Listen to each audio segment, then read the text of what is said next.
ও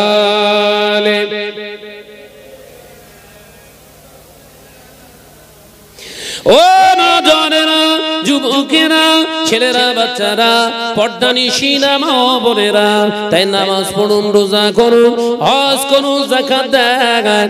আজ যতই আল্লাহ আল্লাহ জিকির করেন না কেন, জবান দিয়ে যদি মিথ্যা কথাকে পরিত্যাগ না করতে পারে, কিয়ামত পর্যন্ত যতগুলো ইবাদত তোমার জীবনে করছো, প্রতিটা ইবাদতে একটি করে দাগ পড়ে যাবে। এ নজনেরা, মুরব্বিয়ানগণেরা, আল্লাহ নবী দো জানে বাদশা হাবিবুল্লাহকে, নবী জনাবে মুহাম্মদুর রাসূলুল্লাহকে সকলে বলি সাল্লাল্লাহু আলাইহি ওয়াসাল্লাম পাক জবানে জানিয়ে দিলেন, ইজা হাদাসা কাযিবা, মিথ্যা কথা বলবে। আল্লাহ নবী দ্বিতীয় নম্বরে বললেন, বাবা সাহাবীরা, পৃথিবীর জমিনে তারা ওয়াদা করে ওয়াদাটা খেলাফ করবে। ও বাবাজি, বহু মুসলমান আমরা এখানেই বসে আছি যারা ওয়াদা অনুযায়ী নিজেকে চালনা করতে পারি না। ওয়াদা খেলাফ আমাদের জীবনে লেগে আছে যেন একটা কোনো ব্যাপারই না। ওয়াদা কোনো ব্যাপারই না, না দিতে পারি 2 মাস পরে দেওয়া, এই কথা বলছেন না কেন? কিন্তু ওয়াদা ছিল 2 তারিখে দেবো, 18 তারিখ হয়ে গেছে। যার মাল সব চেহারা ভাই, তুই তো 2 তারিখে দেবে বলেছিলিস, 18 তারিখ হয়ে গেল, তো হয়েছে কি হবে? পরের মাসে 2 তারিখ পর্যন্ত অপেক্ষা কর। নামাজ পড়ে এরম জায়গায় পুরো কালো ভোমর মতো দাগ করে ফেলে, কাজ হবে? নবী তো বলছে হবে না ভাই, আমার কথা বলিনি, বলো। বিশ্ব নবী তো বলছে কাজ হবে না কালোতে। কিছু মানুষ এরকম চিন্তা নিয়ে নিয়েছে, টেন্ডেন্সি নিয়ে নিয়েছে যে ভাই ওই ব্যবসার ক্ষেত্রে একটু অর্ধেক মিথ্যি কথা বলা যায়, আর ওই রানিং ব্যবসায় একটু অর্ধেক ওয়াদা খেলাফ হয়, ওটা ধর্তব্যের বিষয় না। এই কথা বলছেন না কেন? আলোচনা মাথায় ঢুকছে তো নাকি? কিংবা আমরা যারা ওয়াজ নসিহত করছি, অধিকাংশ সবাইকে বলার অধিকার নেই আমার, অধিকাংশ ওয়াইজিন এই দুটো পাকা আমল তাদের ভিতরে আছে। অধিকাংশ ওয়াজ করতে দাওয়াত নিয়ে নিয়েছে, এই সুবর্ণপুরের থেকে আর একটু বেশ অ্যামাউন্টটা ভালো বড়, এদেরকে ফোন করে বলে দিল বিরাট শরীর খারাপ। এই শরীর খারাপ হয়ে গেছে কিছু অ্যামাউন্ট, দেখলো সুবর্ণপুর অনেকটা দূর, আর কাছে পিঠে আছে সুবর্ণপুর যা দেবে আর কাছে পিঠের গ্রামে তাই দেবে, তো অতটা ঘেপিয়ে লাভ নেই, কাছ থেকেই তো হয়ে যাচ্ছে, আর গেলাম। কিংবা সুবর্ণপুরে এবছরেরা দাওয়াত দিয়ে আমাকে দাওয়াত দিয়ে খুব খুশি, এরা আগের বছরের জন্য দাওয়াত দিচ্ছে, আগামী বছরে আসবো, দাওয়াত লিখে নিয়েছি। এখন জায়গায় ওরা একটুখানি দানা পানি কম বেড়েছে, সঙ্গে সঙ্গে বলে দিল আমি আর যাবো না।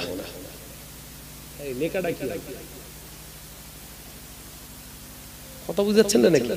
ওই যে কলমের কালি দিয়ে লিখলেন, ওটা কি?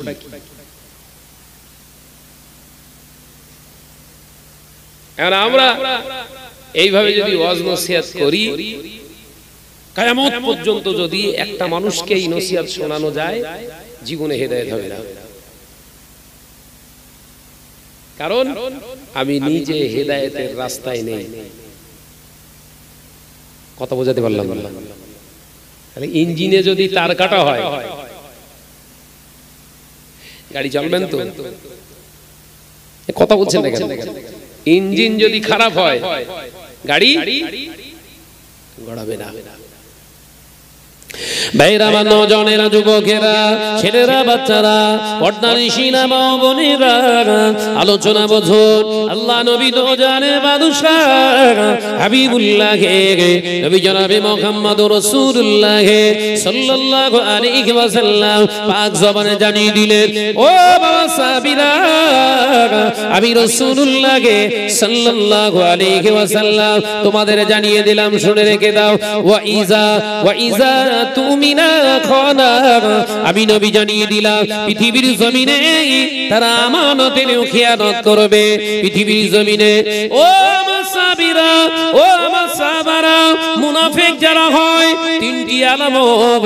এক নম্বরে হলো তারা মিথ্যা কথা বলে জবানে, তারা ওয়াদা করে ওয়াদা খেলাপ করে, এবং দ্বিতীয় নম্বরে আমি রাসূলুল্লাহ জানিয়ে দিলাম পৃথিবীর জমিনে তারা আমানতের খেয়ানত করবে। বাবা ও আমার সাহাবীরা, এই তিনটি আলামত যাদের ভিতরে থাকে এরা হলো পাকা মুনাফিক।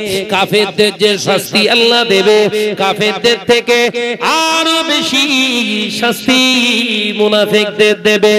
এ নওজওয়ানেরা, আমানতের খেয়ানত বলতে ভালো করে বুঝুন। আপনার কাছে আমি টাকা রেখেছিলাম, ওই টাকাটা আমার বিনা অনুমতিতে, আমার কাছ থেকে পারমিশন ছাড়া আপনি যে খরচ করে ফেলেছেন, এটাই হলো আমানতের খেয়ানত। পরবর্তীতে সেই টাকাটা আমি চাইলাম, সেই টাকাটা আপনি দিতে পারলেন না। আল্লাহ রাসূল বললেন এটাই হলো আমানতের খেয়ানত। যে টাকা যেমন রঙের, যে অবস্থায় আপনাকে দেবে, 3 মাস পরে 6 মাস পরেও একই টাকা একই কালারের একই দিলেতে ফিরিয়ে দেওয়া, এটার নাম হলো আমানত। একবার জোরে হবে, একবার জোরে হবে। মসজিদের ক্যাশিয়ারের কাছে প্রথম যখন সে 20 টাকার নোট বেরোয়, এই মুদি মার্কা 50 টাকা 200 টাকা এইসব কচকচে নতুন নতুন কালারের নোট বেরোচ্ছে, আর মসজিদের ডিব্বাতে পড়েছে 50 টাকার একটা নোট। ক্যাশিয়ারের দেখে হচ্ছে যে সব নতুন নোট রে, তা পকেটে একটা 50 টাকার নোট রয়েছে, ওইটাতে এইটা নিয়েছে। হালাল কথা বলছেন না কেন ভাই? 50 টাকাই দিয়েছে তো, কম বেশি করেছে? করেনি তো। আমানতের খেয়ানত হয়েছে না হয়নি? সব টেনশনে পড়ে গেছে বোধহয়। সবাই কি ক্যাশিয়ার নাকি? আমানতের খেয়ানত। আরো আমানতের খেয়ানত আছে। আপনাকে বিশ্বাস করে দুজন ব্যক্তি দুটি কথা বলেছে, ওই ব্যক্তিটার বিনা অনুমতিতে, বিনা পারমিশনে ওই তার কথাটা তৃতীয় কোনো ব্যক্তিকে আপনি বলেছেন, এটাও হলো আমানতের খেয়ানত। আলোচনা বুঝতে পারতেছেন তো নাকি? শুধু টাকা মেরে দেওয়ার নাম আমানতের খেয়ানত না। আর একটু শুনুন, এ নওজওয়ানেরা, যুবকেরা, ছেলেরা, বাচ্চারা, পর্দানিশীরা, মা বোনেরা, অনেক বিবিকে বাড়ি রেখে অনেক পুরুষেরা রয়েছে বাইরে বাইরে কাজ করে, বিবির রুজি রুটির জন্য, মা বাপের জন্য, সন্তানের জন্য বাইরে তারা কাজে চলে যায়। 1 মাস 2 মাস 6 মাস 1 বছর বাইরে থাকে। স্ত্রীর সঙ্গে ফোনে অটোমেটিক তাদের যোগাযোগ আছে, ভালো কথাবার্তা হয়। স্বামীর অনুপস্থিতিতে স্ত্রী বেগানা পুরুষের সঙ্গে কথা বলছে, স্বামীর বিনা পারমিশনে এই যে স্ত্রী গোপনে গোপনে কথা বলছে, এটা হলো আমানতের খেয়ানত। আর দুটো একটা বলবো। এখন যদি ফিলিস্তিনের সাহায্য যদি সত্যিয়ার্থে বাস্তবে যদি আপনি তাদের উপকার চান, আমি চাই, তাহলে এই 3টে খসলত কিন্তু বন্ধ করতে হবে। আলোচনা বোঝাতে পারলাম না। কি কি খসলত বললুম? 1 নম্বর মিথ্যা পরিহার করুন, 2 নম্বর ওয়াদাটা খেলাপ করবেন না, আর 3 নম্বর আমানতের বলো বলো বলো বলো খেয়ানত করবেন না। যদি মনে করেন না ভাইদের উপরে আমার কর্তব্য আছে, ওয়াজিব হয়ে গেছে তাদের সাহায্য পাঠানোর, এবার আমি তো ওখানে যেতে পারছি না, আমি তো ওখানে জিহাদের ময়দানে উপস্থিত প্রেজেন্ট হতে পারছি না, কোনো অবস্থাতেই সম্ভব নয়, তাই আমার কর্তব্য মনে করি তাদের জন্য একটু দোয়া করা। তাহলে প্রথমেই আগে নিজের সংশোধন হন,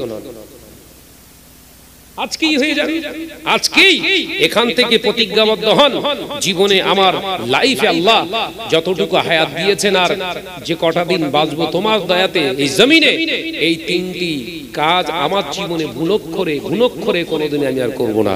ইস্তেগফার করলাম, এই মজলিসেতেই আল্লাহ আমার আপনার দোয়া কবুল করবে। একবার জোরে বলো, আর জোরে হবে না সুবহানাল্লাহ। আর যদি মনে করেন না এগুলোও চলবে আর দোয়াও চলবে, এগুলোও চলবে আর দুয়াও চলবে, তাহলে সে ওই গল্পের মতো হবে না, গল্পের মতো হবে না। ভাইপো আলেম, চাচা আলেম নয়, চাচা যে শেখাচ্ছে ভাইপো প্রতিটা কাজে বিসমিল্লাহ বলে শুরু করতে হয়। চাচা বরকত হয়। চাচা ওই কাজ করে মাঠে, পরের শ্রম দেয়, লেবার খাটে, ধান কাটতে গিয়েছে আর গিয়ে শুরু করে দিয়েছে কাজ স্টার্ট। কাজের লোক সেও একটু মুসল্লি টাইপের, বলছে কি গো মুরব্বি বিসমিল্লাহ বলোস কেন? বিসমিল্লাহ বলোছো তো? তোমার ধান কাটতে যে আমি বিসমিল্লাহ বলবো কেন? কথা বুঝতে পারছেন না? তোমার ধান কাটবো আমি, কাজ করবো তোমার, তো আমি বিসমিল্লাহ বলবো কেন? কেন বলবেন না? আল্লাহর নামে শুরু করবেন। বলছে আল্লাহর নাম শুধু ওর ভেতরে আছে, তো বরকত রয়েছে। বিসমিল্লাহ বলে স্টার্ট করলি তো ধান বেড়ে যাবে। এই কথা বুঝতে পারছেন না? আমাদের এরকম গল্পের মতো ফাঁদ পেতে বসে নিত। হ্যাঁ ফিলিস্তিন জিন্দাবাদ, ফিলিস্তিন নিজে মরে রয়েছি, জিন্দাবাদ দেখি হবে। কিছু কিছু আলেম ওলামা, আমরাও, আমিও নিজে বলছি ফিলিস্তিন আপনার ওই ইসরায়েলের সমস্ত পণ্য বয়কট করো, বিরাট আন্দোলন।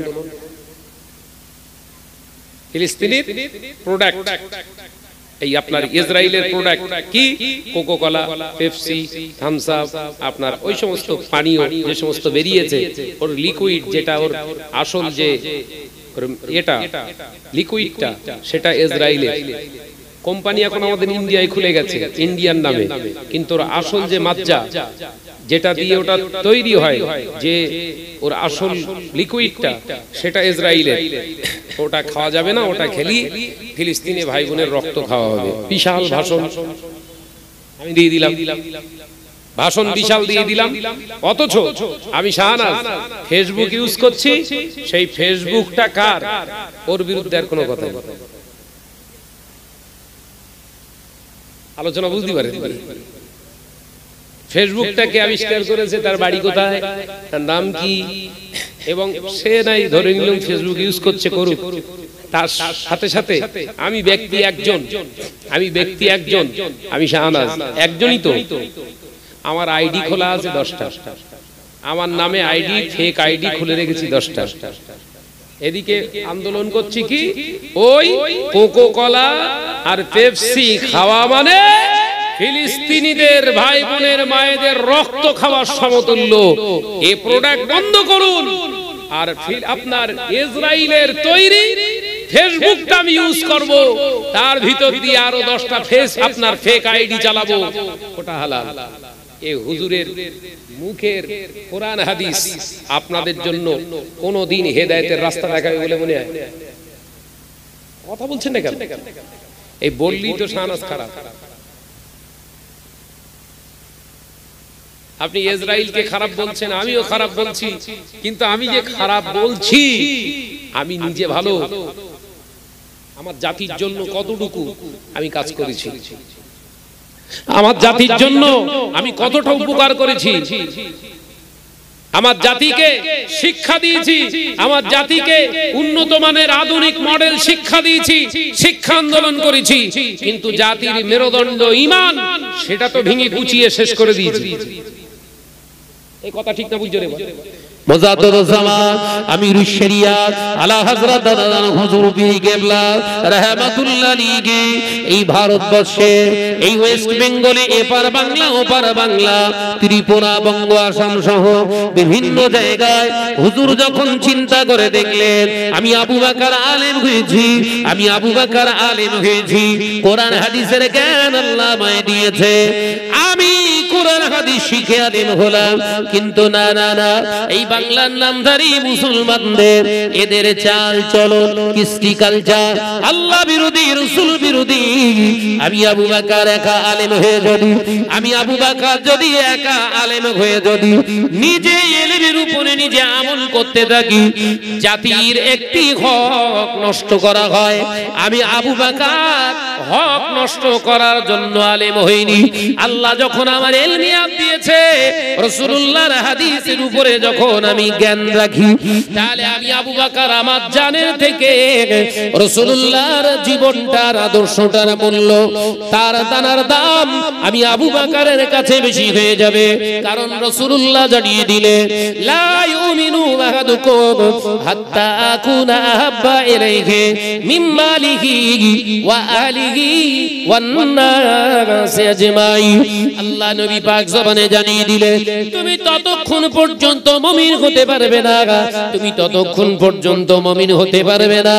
আমি রাসূলুল্লাহ জানিয়ে দিলাম যতক্ষণ না তোমার মিন মালিহি, তোমার মাল ধন সম্পদের থেকে, ওয়া আহলিহি, তোমার পরিবার পরিজনদের থেকে আমি রাসূলুল্লাহকে যতক্ষণ না মহব্বত করবে, আমি নবী জানিয়ে দিলাম তুমি মুমিন হতে পারবে না।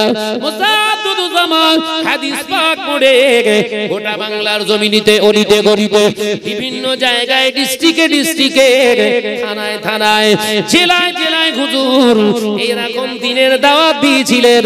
হুজুরের দিনের দাওয়াতের কারণে এই বাংলার দিন হারা ঈমান হারা মুসলমান, নামধারী বেদাতি শিরক করনে वाला মুসলমানেরা ঈমানের জায়গায় আবার নূর ফিরে পেয়েছিলেন মুজাদ্দিদ জামানের অক্লান্ত প্রচেষ্টা।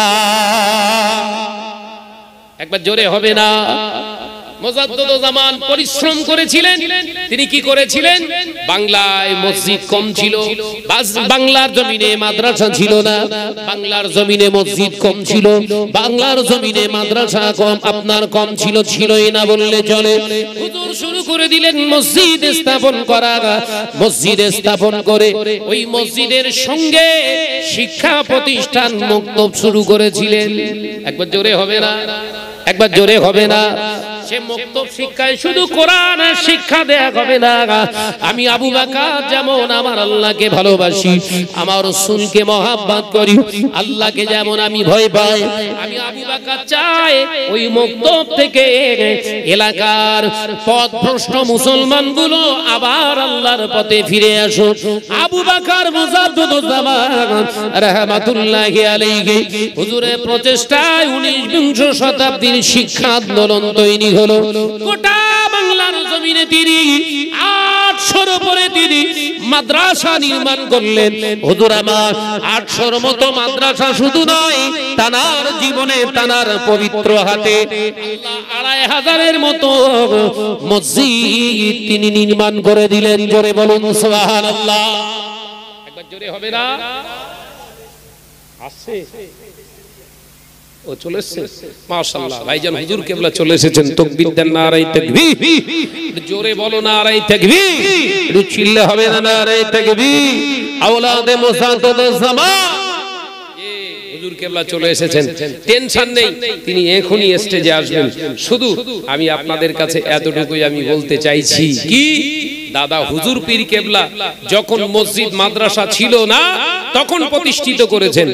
আর এখন যদি আমরা ওগুলো ভেঙে চুরে নিজেদের মতো করতে চাই, দাদা হুজুর পীর কেবলা সিলসিলাকে নষ্ট করা হবে। যে উচ্চ আওয়াজে তাকবীর দেন, নারায়ে তাকবীর।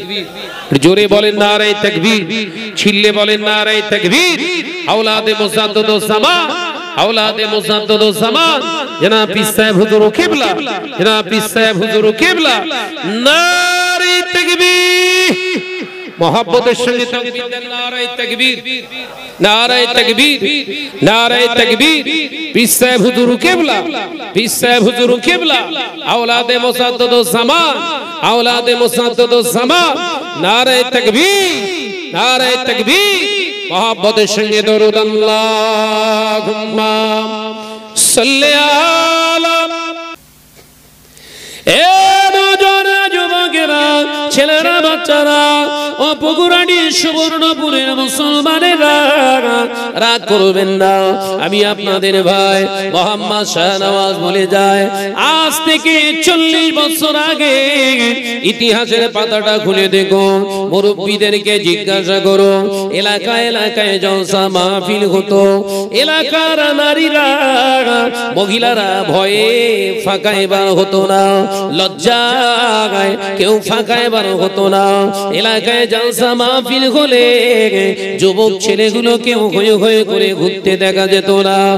এ নওজোয়ান যুবকেরা ছেলেরা বাচ্চারা তখন এলাকায় জলসা মাহফিল কম হতো, আলেম ওলামা কম ছিল, শিক্ষা প্রতিষ্ঠানগুলো কম ছিল, মাদ্রাসা কম ছিল, মসজিদ কম ছিল। এলাকায় জলসা মাহফিলে আলেমরা আসলে তাদের জবানের কথাগুলোকে নেওয়ার জন্য মানুষ পাগলের মতো এসে বসে থাকতো। এ নওজওয়ানেরা, যুবকেরা, ছেলেরা, বাচ্চারা, আজ থেকে 40 বছর আগে এলাকায় জলসা মাহফিল হতো কম। ওই একটা দুটো মাহফিলের ভিতর দিয়ে হেদায়েতের জায়গা খুঁজে পেয়ে যেত। আজ ঘেঁষাঘেঁষি জলসা হয়, কম্পিটিশন করে জলসা দেয়, অথচ হেদায়েত হওয়া তো যেমন তেমন, মানুষ বেশি গুনাহে লিপ্ত হয়। স্বীকার করলেন না করলেন না? ও নওজওয়ানেরা, আপনারা ভাববেন হয়তো ব্যাখ্যা করবে শাহরাজ ভাই জলসা বিরোধী কথা বলছে। না না না, জলসা মাহফিলে বিরোধী কথা বলার আমার অকাত নাই, আমার হিম্মত নাই, আমার ক্ষমতা নাই। জলসার বিরোধিতা আমি করতে পারি না। কিন্তু শুনে রেখে দেন, আজ থেকে 40 বছর আগে এলাকায় জলসা মাহফিল দিত কারা? এলাকার যত নামাজি মুরব্বিয়ান, নামাজি মুসল্লিরা জলসা দিত। তারা নামাজ আদায় করত, রোজা আদায় করত, শরিয়াত মেনে চলতো। তারা এলাকায় জলসা মাহফিল দিত। জলসা শুনতে আসতো নামাজি, বেনামাজি, সুদখোর, হারামখোর, হালালখোর, সব এক মজলিসে এসে বসে যেত।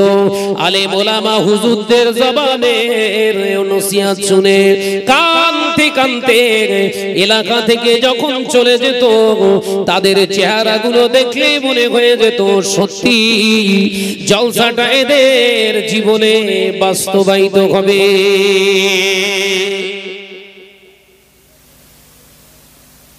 কতটা ঠিক বললাম না ভুল বললাম? এলাকায় এখন জলসা হয় ঘন ঘন, এ পাড়া ও পাড়া, এ গ্রাম সে গ্রাম। এক একটা গ্রামে যদি হিসাব করা যায় 10টা থেকে 12টা করে জলসা হয় প্রতি বছরে। তাও বোধহয় কম হয়ে গেছে। এলাকায় যত বেশি জলসা হয়, যত বেশি জলসা হচ্ছে, প্রতিবাদ না করার কারণে ঘরের আজ থেকে 40 বছর আগে যে মহিলাগুলো আলেমদেরকে রেসপেক্ট করার জন্য, সম্মান করার জন্য রাস্তায় বার হতো না, বেয়াদবিপনা করতো না, এলাকার নওজোয়ান যুবক ছেলেগুলো হত্যে দিয়ে পরের মেয়ের পিছনে ঘুরতো না। এখন এত ঘন ঘন জলসা হওয়ার পরেও কেন এলাকার নারী পুরুষেরা বড় মেলা তৈরি করে? তার কারণ হলো আমাদের বক্তা শ্রোতা কমিটির উদ্দেশ্য হয়ে গেছে খারাপ। উদ্দেশ্য বলো বলো, স্বীকার করতে হবে, কিছু করার নেই। আমার চিন্তায় এরকম, ও সুবর্ণপুরীর কে আমার ওয়াজ শুনলে না শুনলে দেখার দরকার নেই, 9টা উঠবো, 11টায় নামবো, মাল নেবো, পালাবো। ভালো করে বুঝবেন আমার উদ্দেশ্য এটা। সে চায় আর না চায়, কথা বলছেন না কেন? একটা জায়গায় 4টে ধরা আছে আমার, না চাইলেও টার্গেট আছে এখানে কম দিলে দ্বিতীয়টায় হয়তো আর কম মারবে না। দ্বিতীয়টায় যদিও কম দেয় তারপরেও এভারেজ হিসেব আসবে 4-এ 4, খুব কম দিলেও 4-8টা 32, না চেয়ে 32 আমার। আমি তো হিসেব কষে লেগেছি। আর যে চেয়ে আসতেছে তারও 2টো আছে, তারও হিসেব আছে 16 দুগুণ 32। কথা বুঝতে পারছেন না নাকি? হিসেবের মানদণ্ডে কিন্তু অঙ্ক সব এক। কথা বুঝতে পারছেন না? এবার এর ভিতরে কোয়ালিটি হচ্ছে যে চেয়ে নিচ্ছে, সমাজে বিষিয়ে দেওয়া হলো, সে হলো শরীয়তের দুশমন। আর যে নিচ্ছে না, চেয়ে এ হচ্ছে সবথেকে বড় সুফি, কিন্তু উদ্দেশ্য হিসেবের জায়গায় অঙ্ক সেই 570। কথা বুঝতে পারছেন না? অ্যান্সার হচ্ছে কত? সেই 570। তাহলে উদ্দেশ্য খারাপ। উদ্দেশ্য যদি আমাদের ভালো হতো, স্টেজে উঠেই প্রথম টার্গেট হতো হারামের বিরুদ্ধে। হারামের বিরুদ্ধে যত আলেম ওয়াজ করবে, আমার আগে বর্ণনা করেছেন আশিক বিল্লাহ ভাই, তিনি বলবেন ওনার পরে ওই একই সাবজেক্ট আমি এসে আলোচনা করব, ভিন্ন ভিন্ন ব্যাখ্যা হবে। কথা বুঝতে পারছেন না? এই একই ক্যাটাগরির একই কথা যদি হারামের বিরুদ্ধে আজকে আমরা প্রতিরোধ গড়ে তুলতাম, ওয়াইজিন সমাজ, এ সমাজের ছেলেরা হুটহাট করে জলসা দিতেও ভয় পেত। কথা বুঝতে পারছেন না? হুটহাট করে জলসা দিতে ভয় পেত। কারণ আমি শাহানাত যখন ওয়াজ করব, বেনামাজিদের বিরুদ্ধে ধোলাই যখন করব, ওই ধানের খোসা ছাড়িয়ে দু রকম তুষ বেরোবে, একটা মিহি আর একটু খাট্টা খাট্টা টাইপের, আর তার ফাঁক দিয়ে চাল বেরোবে। ওই রকম যদি একটু পয়মলা করে দিত, তাহলে বর্তমান সময়ের এই কমিটির ছেলেদের ভিতরে 15টার ভিতরে 5টাও হলে পরিবর্তন হতো। কিন্তু আমার তো ধান্দা না, আমার ধান্দা পুকুরাটি সুবর্ণপুর এসেছি এবছর, এদের সঙ্গে এমন কোনো কথা ব্যবহার করা যাবে না আগামী বছর যেন না কাটে। হাকিকাত তো নাকি, কথা বলছেন না কেন? যদিও কাটে, আমার চ্যানেলের কোন আলেম জানে এসে আবার আগামী বছর এখানে ওয়াজ করে। তার মানে এই সুবর্ণপুরের হুজুর, আমি এই হুজুর সাজতে গিয়ে অন্যায়টা সমাজে সম্পূর্ণ সমাদৃত হয়েছে। কথা বুঝতে পারেন? মুজাদ্দিদুল জামান ওয়াজ করেছেন, হুজুর হবার শখ ছিল না হুজুরের। আল্লামা হুজুর ওয়াজ করেছেন, হুজুর হবার শখ ছিল না। 5 হুজুর কেবলা ওয়াজ করেছেন, হুজুর হবার নিয়ত ছিল না। আল্লাহ তাদেরকে হুজুর বানিয়ে দিয়েছে। একবার জোরে বলুন সুবহানাল্লাহ। কিন্তু আমাদের শখ হুজুর হব। ও আপনারা যতই না করেন ভেতর দিয়ে, আমি শাহনাজ প্রমাণ দিয়ে দেবো আপনাকে। তাই আমাদের শখটা মেটাতে হবে শরিয়াতের প্রসেস মেনে। শরিয়াতের প্রসেসটা মানুন, হুজুর দাবি করা লাগবে না। মুজাদ্দিদুল জামানকে যেমন মেনেছিলেন, 5 হুজুর কেবলাকে যেমন মান্যতা দিয়েছিলেন, আপনার মাইকে উঠে বলা লাগবে না আমি এই করি সেই করেছি। সবাই এমনি আপনাকে হৃদয়ে স্থান দিয়ে দেবে। একবার জোরে বলুন সুবহানাল্লাহ। এ নওজওয়ানেরা, যুবকেরা, ছেলেরা, বাচ্চারা, যে জওয়ানগুলো, যে মুরব্বিগুলো, যে মেয়েগুলা বাড়ি থেকে বার হয়, মা বাপকে বলে আসে, মা সুবর্ণপুরে জলসায় যাচ্ছি, এই নিয়েতে এই জলসা মাহফিলে এসে বসে না, পর্দানি শিলা হয় না, বেয়াদবি করে, পরের মেয়ের পিছনে পিছনে ঘুরে, পরের ছেলেকে দেখানোর জন্য সেজে সেজে ঘুরে। এই নারী পুরুষগুলো যদি বিনা তওবায় মারা যায়, এদের ইন্তেকালের পরে, এদের বিনা তওবায় যদি মৃত্যু হয়, এদের ইন্তেকালের পরে তাম পৃথিবীর আলেমগুলো যদি এদের কবরের পাশে দাঁড়িয়ে দাঁড়িয়ে কেঁদে কেঁদে কেঁদে কেঁদে যদি সমগ্র পৃথিবী আলেমের চোখের পানিতে যদি এদের কবরের মাটি কাদাও হয়ে যায়, এদের কবরের আযাব কিয়ামত পর্যন্ত বন্ধ হবে না। এ সোনামানিকেরা, নওজওয়ানেরা, যুবকেরা, আল্লাহকে ভয় করো, আল্লাহ রাসূলকে সম্মান করো। আল্লাহকে যারা ভয় করেছে, রাসূলুল্লাহকে যারা মান্যতা দিয়েছে, আমার আল্লাহ দুনিয়া এবং আখিরাতে তাদের সম্মানের হেফাজতের মালিক হয়ে গেছে। একবার জোরে হবে না?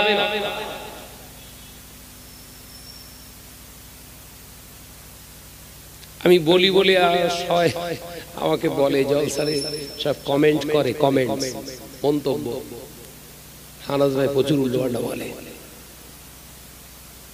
তাই তোদের ভালো বলতে যে আমি খারাপ হবো কেন আল্লাহর কাছে? তুই আমার কে? আমার বিবি যদি শরিয়াতের খেলাফ কাজ করে, তাকে তাই পর্যন্ত আমি গ্রাহ্য করি না। তুই তো সুবর্ণপুরীর ছেলে। কথা বুঝতে পারছেন? আমার বিবি যদি শরিয়াতের মান্যতা না দিয়ে চলে, সেই বিবি শত সুন্দরী হলেও তাকে প্রাধান্য দেইনি আমি আমার কাছে। শরিয়াতের খেলাফ কাজ করেছো, ইস্তেগফার করো, অন্যায় স্বীকার করো, তবে তোমাকে মান্যতা দেব। তোমরা তো সুবর্ণপুরীর ছেলে মেয়ে, তোমাদের মহব্বত কত বছরে একবার, আর বিবির সঙ্গে মহব্বত প্রতিদিন না। সে ভাত দিলে আমি খাই, সে ভাত রান্না করে দিলে আমি খাই। সে যদি শরিয়াতের একটা খেলাফ কাজ করে, তাকে ছেড়ে কথা বলি নে। মাশাআল্লাহ, হুজুরের এই জলসাটি শুনে খুব ভালো লাগলো। যদি আপনাদের ভালো লেগে থাকে তাহলে আমাদের চ্যানেলটাকে লাইক, শেয়ার, কমেন্ট, সাবস্ক্রাইব করে পাশে থাকবেন।